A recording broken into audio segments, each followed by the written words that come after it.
இது ஒரு heroine orient subject. So அதனால நிறைய ஹீரோஸ் வந்து ஹீரோயின் ஓரியன்ட் சப்ஜெக்ட்ல பண்றதுக்கு பயப்பட ஆரம்பிச்சிட்டாங்க. ஓகே. பட் நமக்கு என்னன்னா ஹீரோயின் கதை தான், கண்டென்ட் தான் இம்பார்ட்டன்ட் அப்படின்னா அதில் அந்த ஹீரோயின் சப்ஜெக்ட்ல ஹீரோவா நடிக்கிறதுங்கிறது ஒரு யாருக்கு அமையாத வாய்ப்பு.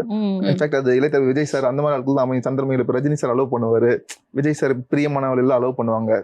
பட் அந்த மாதிரி ஒரு விஷயத்த நான் டிராவல்ல நான் அசிஸ்டன்ட் டைரக்டராக நிறைய படம் ஒர்க் பண்ணிருக்கிறதுனால நமக்கு ஒரு கண்டென்ட் தெரியும். சரி, இந்த மாதிரி கண்டென்ட் கண்டிப்பா ஹிட் அடிக்கும் அப்படின்ட்டு. ஸோ மக்களை என்டர்டைன்மெண்ட் பண்றதுக்கு இந்த கதை கண்டிப்பா சூஸ் பண்ணலாம்னு சொல்லிட்டு தான் சூஸ் பண்ணோம். அண்ட் இந்த படத்துல வந்து முதல்ல மணிகண்டன் சார் தான் ஹீரோவா நடிக்க வேண்டியது அப்படின்ட்டு ஒரு விஷயம் கேள்விப்பட்டோம். ஸோ எப்படி அந்த ஸ்வாப் ஆச்சு? அது வந்து ஆல்ரெடி நாங்கள் கதை சொல்லியிருந்தோம். ஒரு கதை பிடிச்சிருந்துச்சு. பட் டேட் இஷ்யூஸ், ஆக்சுவலாக நிறைய படம் ஒரு ஹிட் கொடுத்துட்டே இருக்கிறாரு. ஸோ டேட் இஷ்யூஸ்னால அப்புறம் அந்த கேரக்டர் நான் பண்ண வேண்டிய சூழ்நிலை உருவாச்சு. ஆக்சுவலாக இன்னொரு கேரக்டர் செகண்ட் ஹீரோ இன்னொன்று இருந்தது. அதுலேருந்து நான் அப்படியே ஃபர்ஸ்ட் ஹீரோவா அப்படியே அங்கே ஒரு ப்ரொமோஷன் எனக்கு வந்துருச்சு. ஸோ அந்த மாதிரி ஒரு ட்ராவல் போயிட்டு இருந்துச்சு.